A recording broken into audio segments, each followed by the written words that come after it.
Whistles நான் வந்துருச்சுன்னு ஓடி போய் பொதுச் செயலாளர்கிட்ட முதல்ல நான் தான் சொன்னேன்.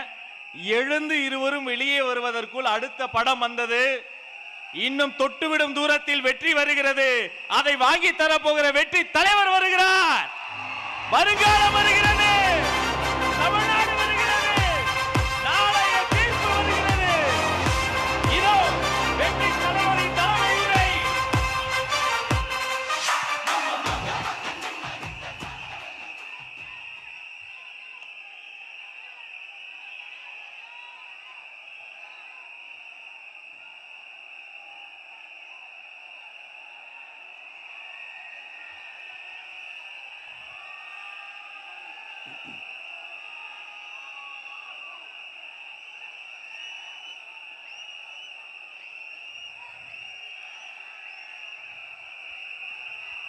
நம்மளுடைய இந்த அரசியல் பயணத்தில் மிக மிக மிக முக்கியமான ஒரு காலகட்டத்தில் நாம் இருக்கிறோம். நான் ஏன் இதை இவ்வளோ அழுத்தமாக சொல்கிறேன் அப்படின்னா,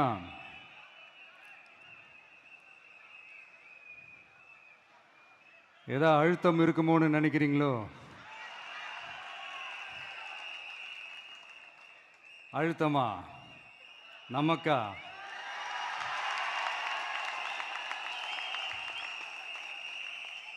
இந்த அழுத்தத்துக்கெல்லாம் அடங்கி போற ஆளா இந்த ஆளு?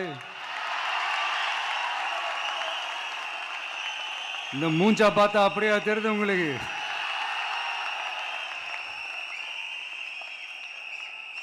அதனால அப்படியெல்லாம் நடக்காது. அதுவும் முக்கியமா நம்ம கிட்ட அதெல்லாம் நடக்கவே நடக்காது. ஆனா அழுத்தம் இருக்குதான்னு கேட்டீங்கன்னா இருக்குது. அது நான் இல்லைன்னு சொல்ல வரல. நமக்கு இல்லை, மக்களுக்கு. தமிழ்நாட்டை இதுக்கு முன்னாடி ஆண்டவங்களும் சரி பாஜகவுக்கு அடிமையாக தான் இருந்திருக்கிறாங்க. ஸோ அவங்கள நம்பி ஒரு பிரயோஜனமும் இல்லை.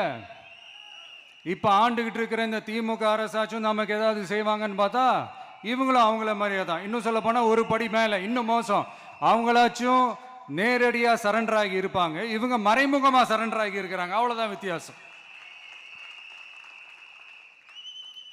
அதனால நீங்கள் பார்த்தீங்கன்னா அவங்களோட அந்த வேஷம் கலைஞ்சிடக்கூடாதுன்றதுக்காக இந்த கலர் கலராக கவர்ச்சிகரமான இந்த அறிவிப்புகள்லாம் வெளியிடுறாங்க. நோட்டீஸ் பண்ணியிருப்பீங்கன்னு நினைக்கிறேன்.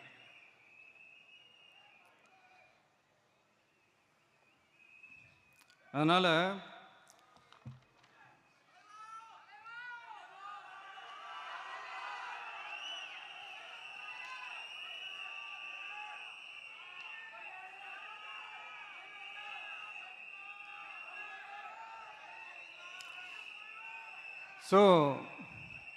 இவங்க எல்லாரும் இப்படியே இருக்கிறாங்களே, நமக்காக உண்மையாக உழைக்கிறதுக்கு யாராச்சும் வந்துட மாட்டாங்களா அப்படின்னு மக்கள் ஒரு விதமான அதை வெளியில் சொல்ல முடியாத ஒரு அழுத்தத்தில் இருக்கிற நேரம் இது. மாற்றி மாற்றி ஓட்டு போட்டு ஏமாந்து அவங்க இப்போ நம்மளை நம்புகிறாங்க. நம்மளுடைய இந்த தமிழக வெற்றி கழகத்தை இந்த விஜய் கூட நிற்பான்னு நம்புகிறாங்க.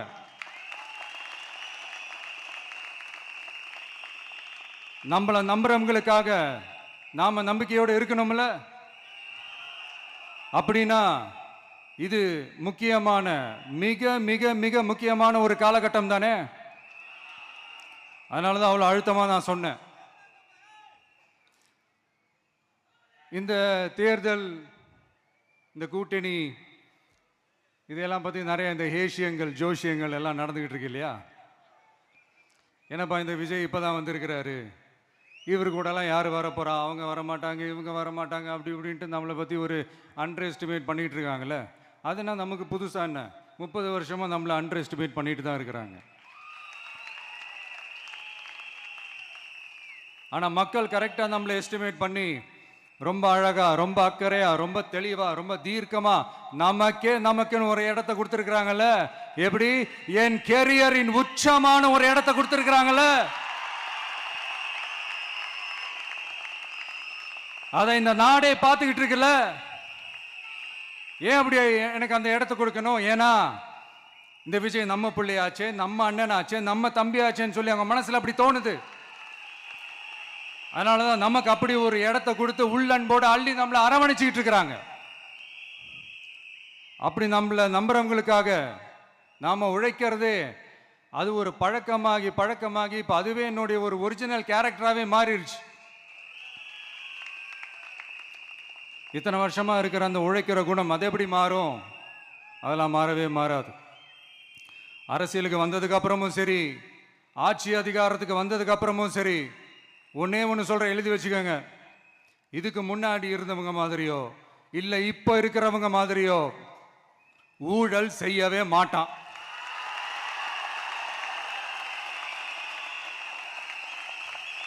ஒரு பைசா தொட மாட்டான். எனக்கு அது அவசியமே இல்லை. புரிஞ்சுங்களா உங்களுக்கு?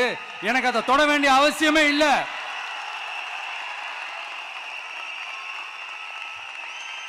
ஒரு துளி ஊழல் கரை கூட படியவே படியாது, படியவும் விட மாட்டான். நீங்க கேட்கலாம், இது என்ன சினிமாவா?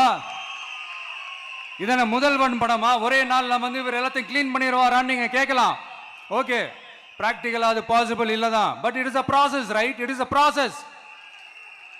இப்படி எதுக்குமே ஆசைப்படாத ஒருத்தன் அரசியலுக்கு வரான் அப்படின்னா, அவன் கண்ணு முன்னாடி ஏதாவது ஒரு தப்பு நடக்குது அப்படின்னா, அவன் கண்ணு முன்னாடி ஏதாவது இந்த மாதிரி ஒரு ஊழல் நடக்குது அப்படின்னா, அதை பார்த்துக்கிட்டு அவன் சும்மா இருப்பான்னு நினைக்கிறீங்க?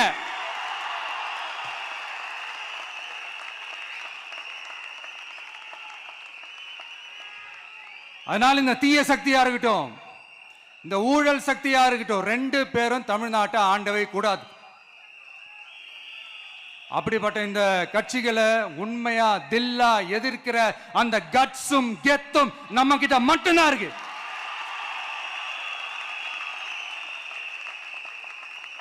அதனால நீங்க என்ன சூழ்ச்சி நம்ம மேல பண்ணாலும், என்ன அழுத்தம் நீங்க கொடுத்தாலும், இந்த அடங்கி போறதுக்கோ, இந்த அண்டி பொழைக்கிறதுக்கோ, இல்ல இந்த அடிமையா இருக்கிறதுக்கால நாம அரசியலுக்கு வரல. என் மண்ணுக்கும் மக்களுக்கும் யார் என்ன தீங்கு செஞ்சாலும் அதை எதிர்த்து அவங்க கிட்ட இருந்து நம்ம மக்களை பாதுகாக்கிறதுக்காக தான் நம்ம அரசியலுக்கே வந்திருக்கிறோம். அண்ட் முக்கியமா தோழர்களே, மக்களுக்கு என் மேல மட்டும் நம்பிக்கை இருந்தா அது பத்தாது. என் கூட டிராவல் பண்ற என்னோட எல்லா தோழர்கள்கிட்ட அந்த நம்பிக்கை வரணும்.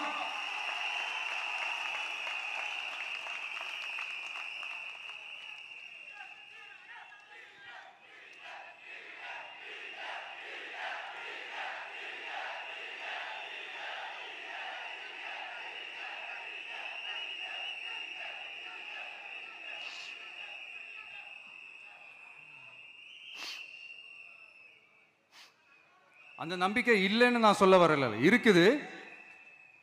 ஆனா அதை தொடர்ந்து இருக்கிற மாதிரி நீங்க எல்லாம் நடந்துக்கணும்.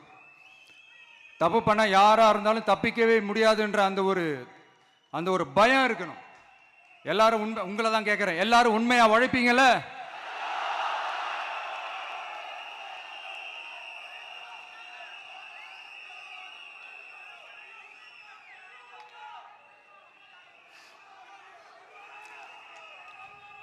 யாருக்காகவும் எதுக்காகவும் நம்மளோட அரசியல காம்ப்ரமைஸ் பண்ணிக்கவே கூடாது. செய்வீங்கல்ல?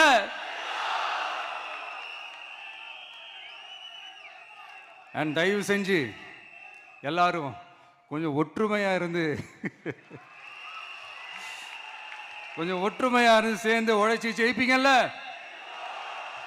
சரி, நமக்காக நம்ம மக்கள் கண்டிப்பா ஓட்டு போட்டு ஜெயிக்க வைப்பாங்க, அதுல எந்த மாற்று கருத்துமே கிடையாது. அப்படி ஜெயிக்கிறதுக்காக நாம் என்ன செய்ய போறோம்? மக்களிடம்னு செல்னு அறிஞர் அண்ணா அவர்கள் சொன்னதை ரொம்ப டீப்பாக சின்சியராக அடாப்ட் பண்ணுறதோட மட்டும் இல்லாமல் நம்மளோட அரசியலில் அதை செயல்படுத்தணும். அதுதான் முக்கியம்.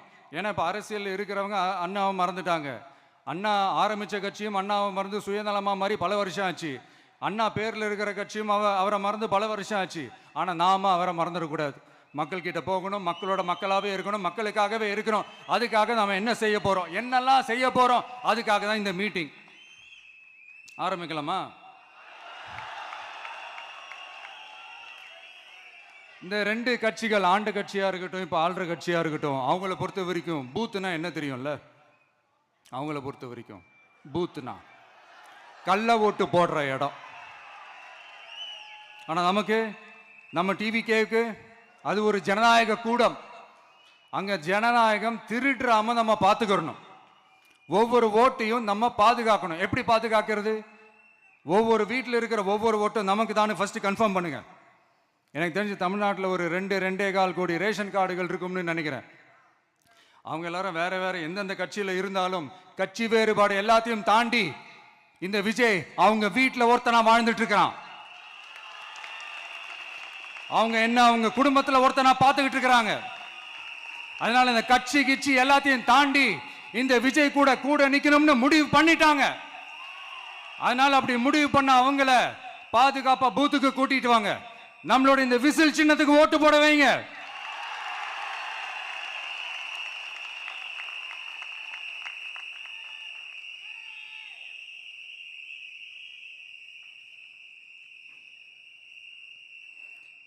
ஒன்றியம், நகரம், பேரூர், பகுதி, கிளைன்னு இங்க வந்திருக்கிற நம்மள எல்லார் நிர்வாகிகளும் தான் நம்ம கட்சியினுடைய ஆணி வேர். நீங்க எல்லாரும் சுதந்திரமா செயல்படணும், சுதந்திரமா செயல்பட விடணும்.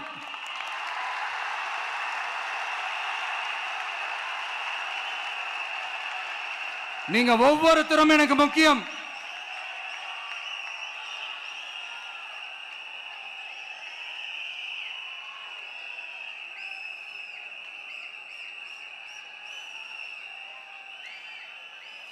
நீங்க தான் நம்மளுடைய இந்த BLAs பூத் லெவல் ஏஜென்ட்ஸோட களத்தில் நின்று வேலை பார்க்க போற ஃப்ரண்ட் லைன் வாரியர்ஸ்.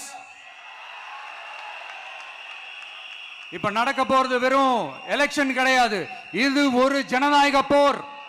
இந்த டெமோக்ராட்டிக் பேட்டில லீட் பண்ண போற கமாண்டர்ஸ் நீங்க தான்.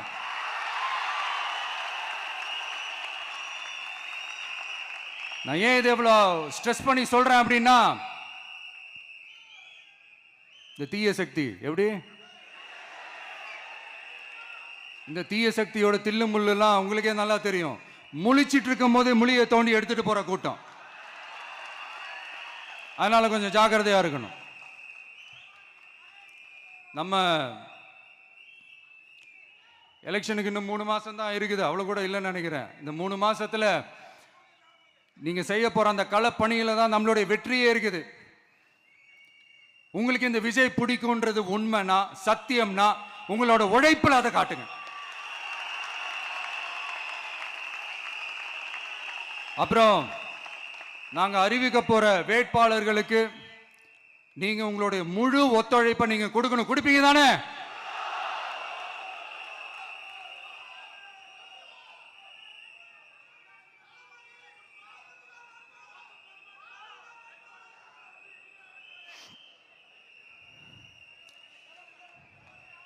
உங்க எல்லாரையும் ஒரு எனர்ஜைஸ் பண்ற மாதிரி உண்மையா நடந்த ஒரு கதை ஒன்று சொல்றேன்.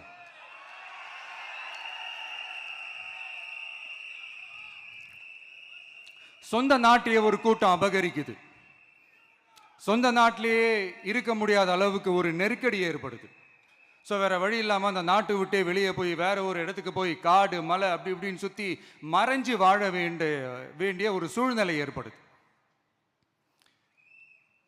என்னடா இப்படியே ஓடிக்கிட்டு இருக்குமேன்னு சொல்லிட்டு தன்னோட நட்பு சக்திங்க கிட்ட பேசி ஒரு பெரும் படையை திரட்டிக்கிட்டு அதிரடியாக ஒரு போரை நடத்தி அந்த நாட்டையே திருப்ப மீட்டு எடுத்தது யார் தெரியுமா? நம்ம கொள்கை தலைவர்களை ஒருத்தரான ராணி வேலு நாச்சியார் அவர்கள் தான். அவங்களுக்கு அந்த நட்பு சக்தியா கூட இருந்து உழைச்சது சின்ன மருது, பெரிய மருது, சையது கார்கின்னு சொல்லிட்டு அந்த 3 பேரும் தான். ஆங்கிலேயர் படை, ஆற்காட்டு படை மாதிரி அந்த 2 பெரும் படையை அடிச்சு துவம்சம் பண்ணிட்டு அந்த நாட்டையை திருப்பி மீட்டு எடுத்தது வேலு நாச்சியார். அன்னைக்கு இருந்த ஆங்கிலேயர் படை, ஆற்காட்டு படை மாதிரி இன்னைக்கு என்னென்ன படை இருக்குதுன்னு உங்க எல்லாருக்குமே நல்லா தெரியும். அதனால அந்த 2 படை மட்டும் இல்ல, இன்னும் எத்தனை படை வந்தாலும் எதிர்த்து நின்று ஃபேஸ் பண்றதுக்கு ஒரு நல்ல தலைமையும் இத்தனை சக்திகள் என் கூட இருக்கும் போது, இத்தனை சின்ன மருது, இத்தனை பெரிய மருது, இத்தனை சையது கார்கிகள் என் கூட இருக்கும் போது நம்ம நாட்டை நம்மளால மீட்டெடுக்க முடியாதான?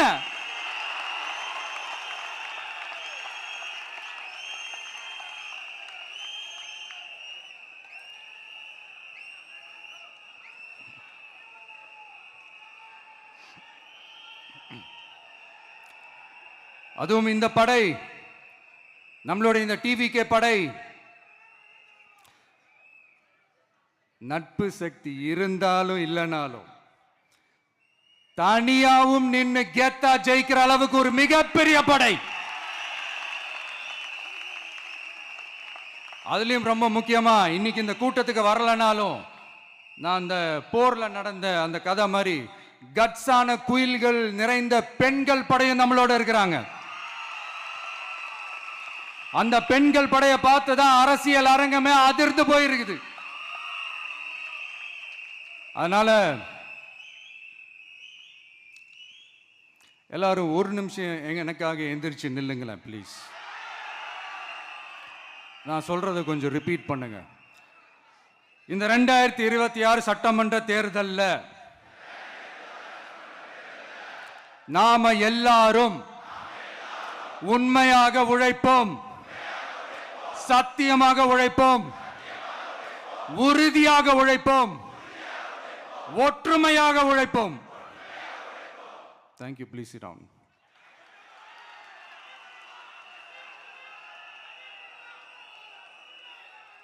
உங்களோட இந்த வார்த்தையை நான் மனப்பூர்வமா நம்புறேன்.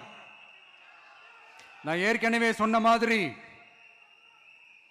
இந்த வரப்போற தேர்தல் இதுவரைக்கும் தமிழ்நாடு பார்த்திராத ஒரு வித்தியாசமான தேர்தல். நம்மளுடைய படை வரிசையும் அப்படிதான், ஒரு பவர் பேக்ட் ஃபோர்ஸ். இவ்வளவு நாள் இதை நாம மட்டும்தான் சொல்லிக்கிட்டு இருந்தோம். இப்போ கொஞ்சம் கொஞ்சமா அதை வெளியில சொல்ல ஆரம்பிக்கிறாங்க. என்னடா இந்த விஜய் கூட இருக்கிற ஃபோர்ஸை பார்த்தா சாதாரண ஃபோர்ஸ் மாதிரி தெரியல, மிலிட்ரியோட பெரிய ஃபோர்ஸா இருக்குது, வரப்போற எலெக்ஷனை கணிக்கவே முடியல, அப்படி இப்படின்னு சில குரல்கள்லாம் கேட்க ஆரம்பிக்குது. கணிக்கவே முடியலன்னு அவங்க வேணா சொல்லலாம், ஆனா மக்கள் ஆல்ரெடி கணிச்சு முடிச்சுட்டாங்க. அவங்க மனசை நல்லா புரிஞ்சு வச்சிருக்கிற நமக்கு அது நல்லாவே தெரியும். அதனால இந்த எலெக்ஷன் ரிசல்ட்டுக்கு அப்புறம் இந்த தீய சக்தி கிட்ட இருந்தோம், இந்த ஊழல்வாத அடிமை சக்தி கிட்ட இருந்தோம் தமிழ்நாட்டை மீட்டுட்டோம்னு உறுதியா அறிவிப்போம். அதுல என்ன மாற்று கருத்து கிடையாது. அதனால என் நெஞ்சில் குடியிருக்கும் தோழர்களே, தோழிகளே, உங்களோட நான் இருக்கேன், நம்மளோட நம்ம மக்கள் இருக்கிறாங்க. இதுக்கு மேல என்ன வேணும்? கான்பிடண்டா இருங்க, நல்லதே நடக்கும், வெற்றி நிச்சயம். மீண்டும் சந்திக்கும் வரை நன்றி, வணக்கம். தமிழக வெற்றி கழகத்தின் வெற்றி தலைவர், தர்மத்தாயின் தவ புதல்வன், தலைவரின் பொற்கரங்களால் please sir, please sir.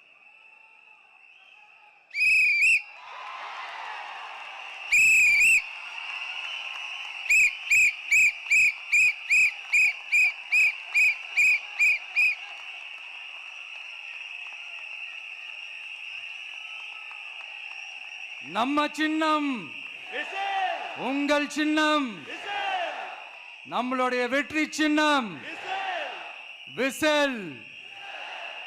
Cup முக்கியம் பகிலே.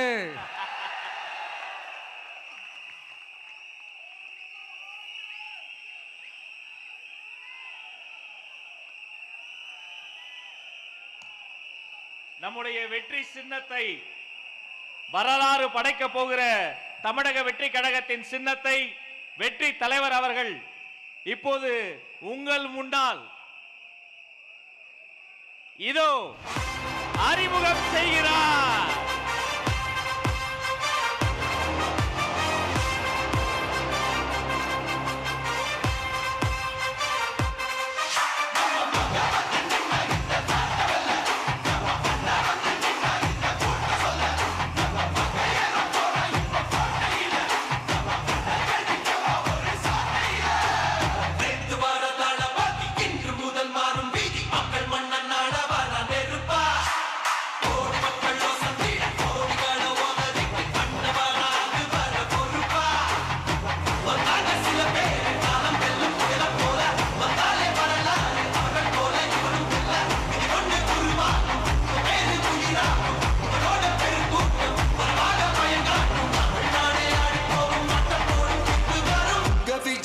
விஜய் உயிர் என்ன வரனா, விஜய் உங்க விஜய் இழியவன் குரல் தான்.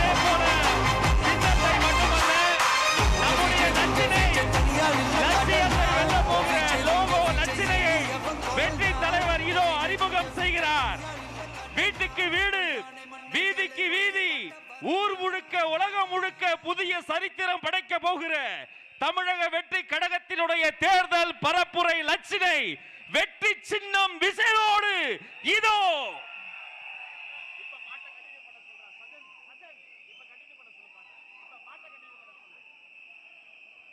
வெற்றி தலைவரின் வெற்றி சின்னம் விசில். உழைக்கும் மக்களின் சின்னம் விசில். பாட்டாளிகளின் சின்னம் விசில். தாய்மார்களின் சின்னம் விசில். தமிழ்நாட்டின் சின்னம் விசில்.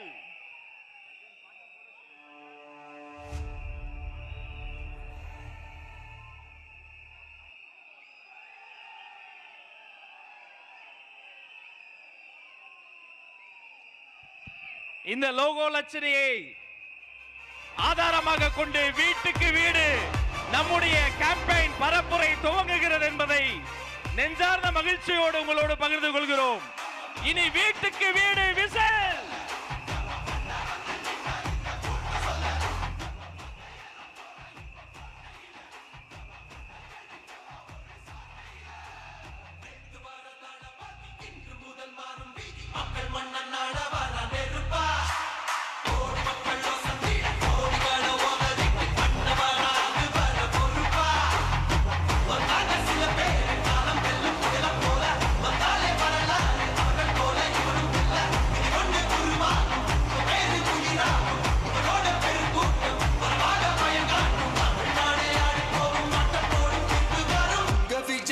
விஜய் உயிர் என்ன வரனா விஜய் உங்க விஜய் எளியவன் குரல்னா விஜய் உங்க விஜய் தனியார் இல்ல கடல்னா விஜய் உங்க விஜய் எளியவன் குரல்னா விஜய் உங்க விஜய் தனியார் இல்ல கடல்னா மக்கள் தானே மன்னர்களே உனக்கு காட்ட வரனா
என்ன வரனா விஜய் உங்க விஜய் எளியவன் குரல்னா